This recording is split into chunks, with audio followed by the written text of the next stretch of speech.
Assalamualaikum warahmatullahi wabarakatuh. Perkenalkan, nama saya Lia Wulansari, NIM 859796297. Saya dari Pokjar Lempuing Raya Oki. Saya akan menjelaskan tentang cerebral palsy.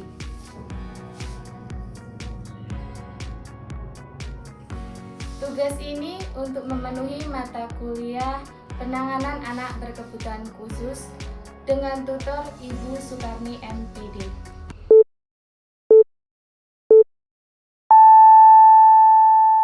Cerebral palsy. Sebenarnya dalam kehidupan kita sehari-hari, kita sering menjumpai anak yang mengalami cerebral palsy. Entah itu di tetangga, di lingkungan masyarakat, ataupun dalam keluarga kita. Cerebral palsy adalah gangguan perkembangan gerak dan postur tubuh yang disebabkan oleh kerusakan otak yang terjadi sejak dini. Penyebab cerebral palsy. Ada 3 penyebab cerebral palsy. Yang pertama, sebelum lahir atau di masa kehamilan. Yang kedua, saat proses kehamilan. Yang ketiga, setelah lahir atau masa bayi. Yang pertama, sebelum lahir atau masa kelahiran.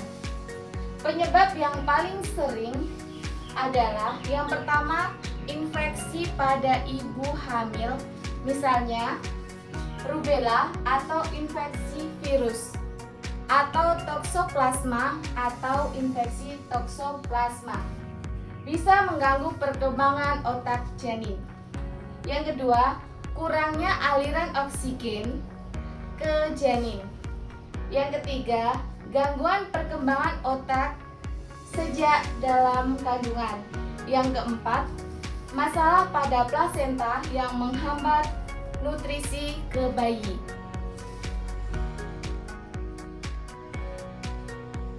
Dua, saat proses kelahiran.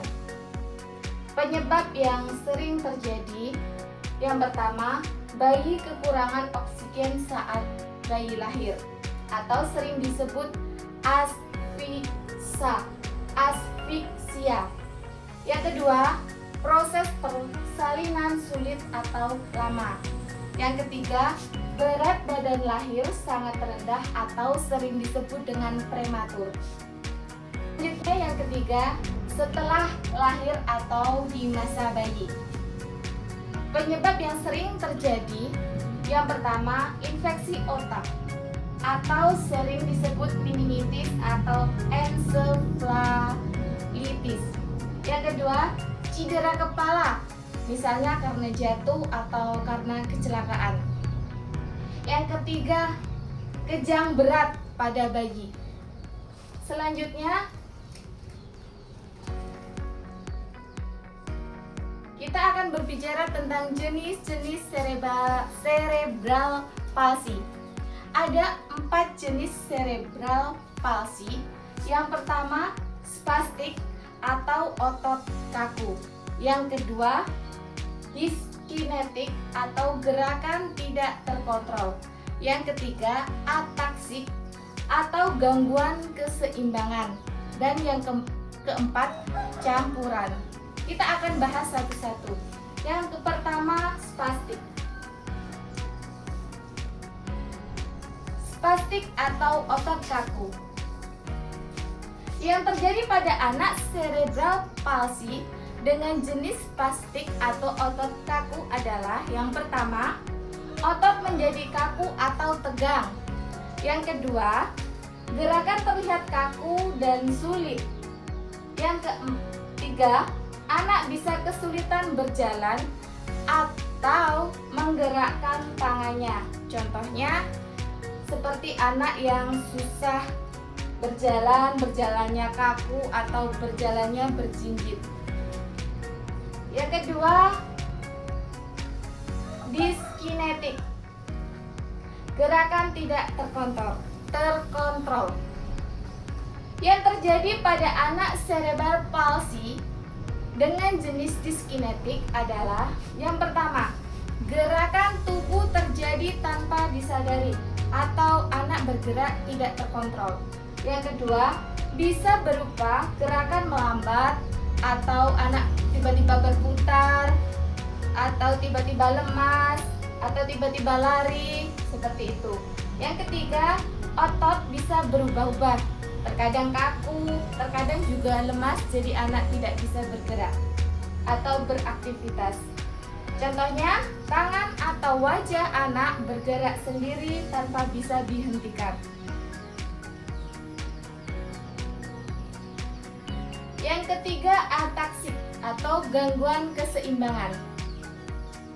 Yang terjadi pada anak cerebral palsy dengan jenis ataksi adalah yang pertama, masalah utama ada pada keseimbangan dan koordinasi anak. Yang kedua, gerakan jadi tidak stabil atau anak goyah. Yang ketiga, sulit untuk melakukan gerakan halus seperti menulis, menggunting, mewarnai, dan sebagainya. Contohnya, berjalan seperti orang sempoyongan atau anak muda jatuh.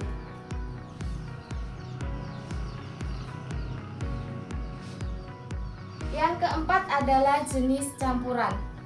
Jenis campuran ini merupakan gabungan dari jenis spastik dan dyskinetik. Jadi gejala yang sering muncul lebih bervariasi dan lebih kompleks. Kita akan bicara tentang penanganan anak cerebral palsy. Ada 4 penanganan anak cerebral palsy. Yang pertama, terapi fisik, seperti kita mengajari anak untuk berjalan pelan-pelan atau bergerak atau melakukan sesuatu. Yang kedua, terapi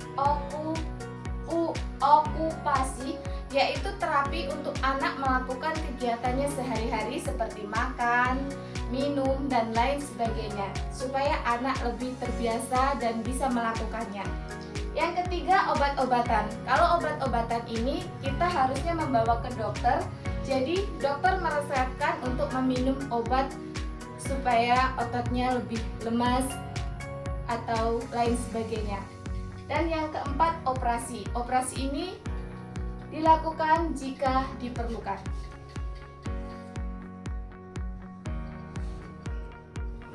Ini adalah peran yang paling penting untuk anak yang menderita cerebral palsy, yaitu peran keluarga. Dukungan keluarga sangat penting untuk anak tersebut. Yang pertama, untuk memberi anak semangat. Yang kedua, untuk membantu latihan di rumah supaya anak bisa sedikit-sedikit melakukan kegiatannya seperti makan, minum, berjalan sedikit-sedikit, berbicara. Yang ketiga, meningkatkan kepercayaan diri anak. Jika orang tuanya itu memberikan kasih sayang dan perhatian serta motivasi, pasti akan meningkatkan kepercayaan diri anak tersebut. Dan yang terakhir, dengan peran keluarga bisa membantu anak mencapai potensi yang terbaik. Dan catatan, cerebral palsy tidak dapat disembuhkan, tetapi dapat dikelola dengan terapi yang tepat. Baiklah, demikian penjelasan dari saya. Saya mohon maaf jika ada salah kata dalam menjelaskan materi ini. Dan saya akhiri, wassalamualaikum warahmatullahi wabarakatuh. I just had to let you know you're